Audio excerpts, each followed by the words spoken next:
Hi there, and welcome to the Nourish Mamas podcast, where nutrition, weight loss, and motherhood meet. I'm Mallory, a registered dietitian, mom, and founder of Daily Habits Nutrition.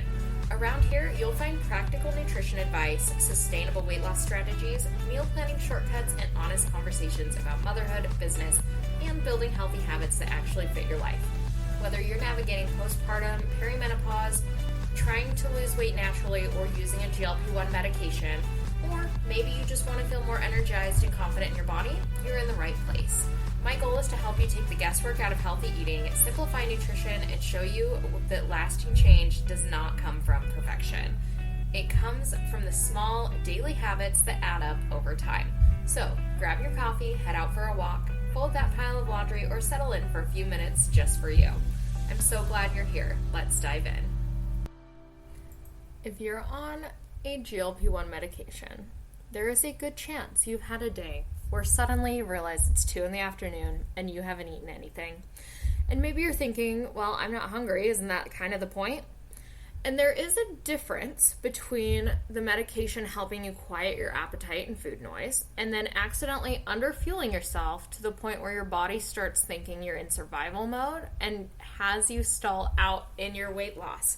So there are not the cues to eat because your body is saying like, oh, I'm good, or at least your stomach is. But the rest of your body is saying, oh, actually, this doesn't feel great.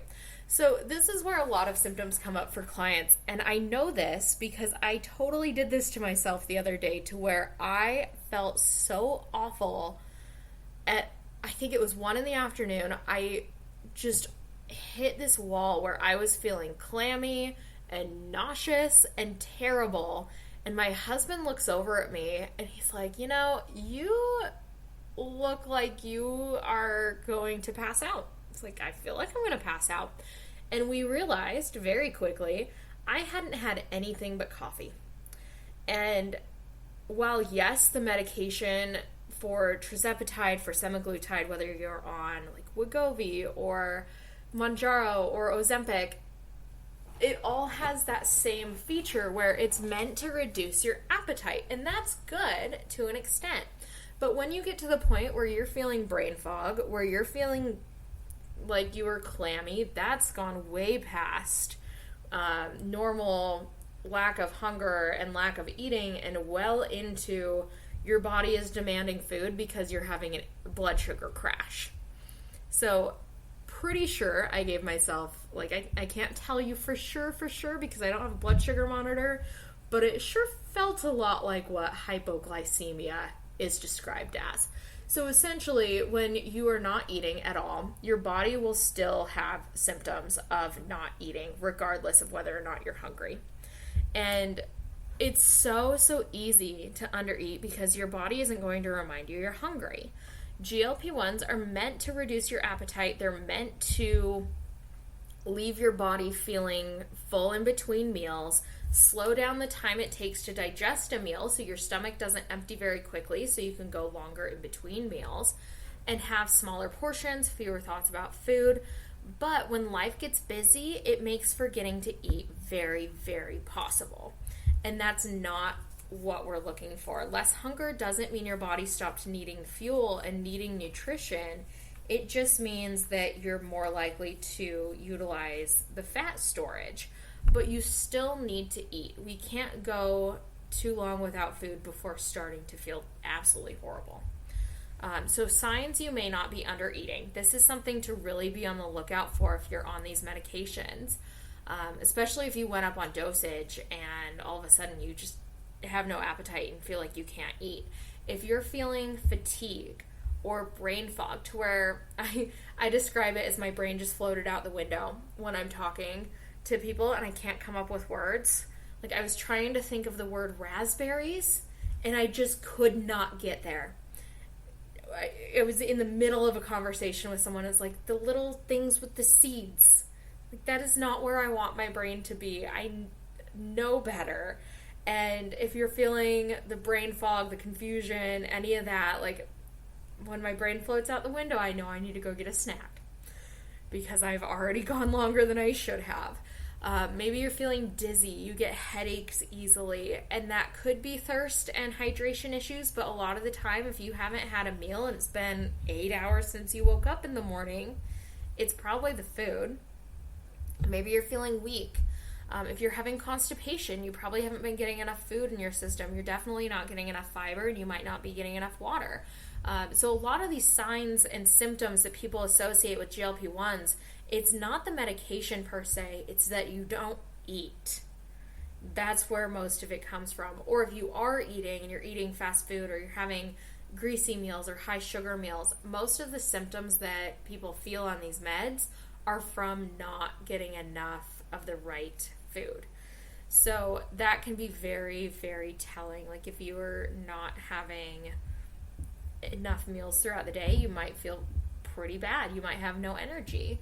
And so the real adjustment we'll get into in a minute, but some of the other signs before we do that would be struggling with workouts. If you used to be able to work out really well and you could get through your strength training or your runs or whatever you're doing, and now you're feeling like you can't, you probably need more food. You definitely need more protein. Your meals may become tiny or skipped regularly. That's very common too. And it can be difficult to get enough protein and nutrients on these meds. It's very challenging.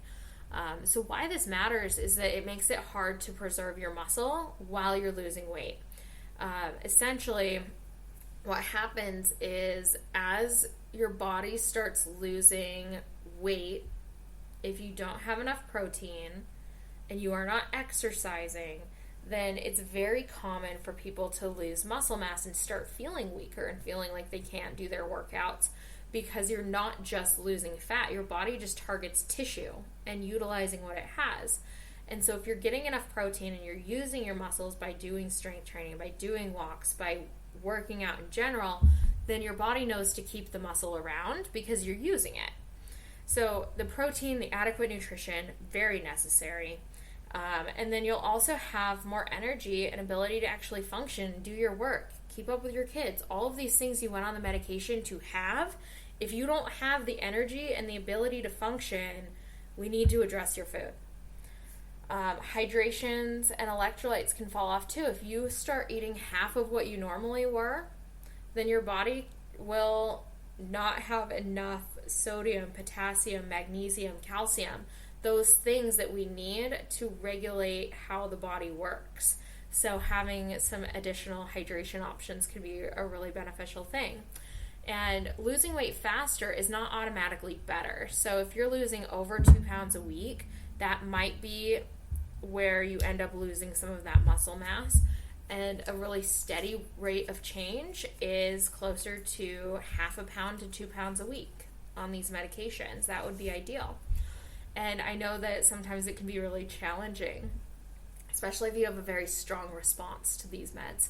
But I do know that some people don't have a very strong response, and you may not have this issue at all, and you're able to still eat regular meals, and that's great in a lot of ways. Like, that makes it easier to get your nutrition in and support your body. So one of the main things I work on with clients on these meds is how to get in enough food when you're not actually hungry.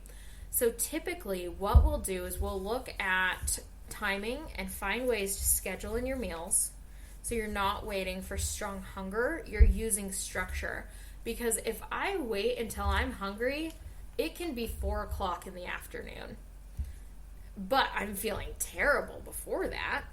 So hunger is not necessarily going to be helpful right now. I know there's a lot of weight loss advice out there that says, listen for hunger, listen for fullness. And yes, absolutely, when you're not on a medication that keeps you from feeling hungry, sure, that works great. But on a GLP-1, it directly impacts how hungry you feel. So having a schedule can help a ton. Having small, frequent meals, so eating every 3 hours, something small that has like 15 to 20 grams of protein, instead of trying to pound a meal with 30 plus grams of protein in it, where you just feel overly stuffed and overwhelmed by the plate, that's going to help. We want to prioritize protein without expecting giant portions. Like if you're going to Texas Roadhouse, someone told me this the other day, and it kind of surprised me, but she got a comment from her dad about how she didn't eat her whole meal. And her whole meal at Texas Roadhouse was a 6-ounce chicken breast and a 12-ounce steak. And that is a lot of food in general. And so for her, looking at that was kind of overwhelming. So we strategized how to deal with, one, the food comments from other people, and two, like how to still incorporate the protein without feeling overwhelmed by it.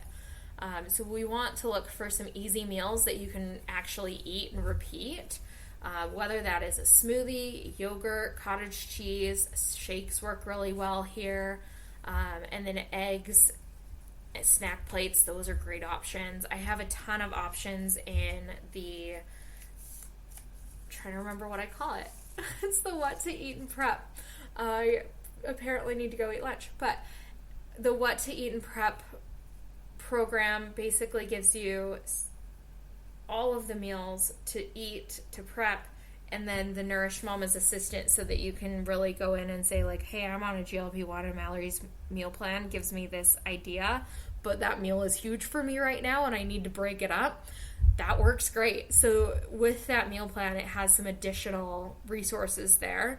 And that comes with any coaching package that I offer. It's one of my favorite parts of the program, so I offer it to everybody that is in a coaching package, but you can also buy just that, and it gives you 6 months of meals that are really easy to repeat, gives you that structure, and then it also allows you to really be able to personalize it through that AI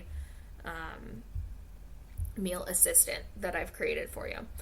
And then one of the other things that can be really helpful is making your food visible and convenient. So I do a lot of small snacks that are easy for me to have with me so that I can eat on a pretty regular schedule. So I've picked out a couple of things that I know taste decent enough when my appetite is trash, that like, okay, I can have a small bowl of cottage cheese with an apple. I can have a little bit of like the majority of a nut bar and probably hand the last 2 bites to my son.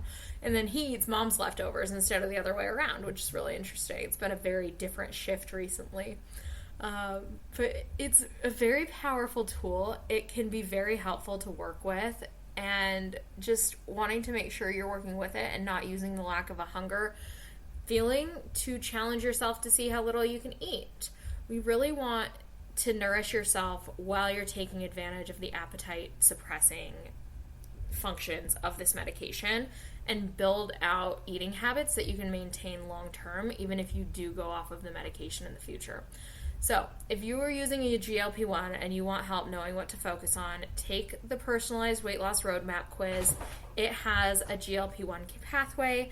So even if you're not on one of these medications and you've listened to the end of this episode anyway and you've been curious about it, you can go through and look at that.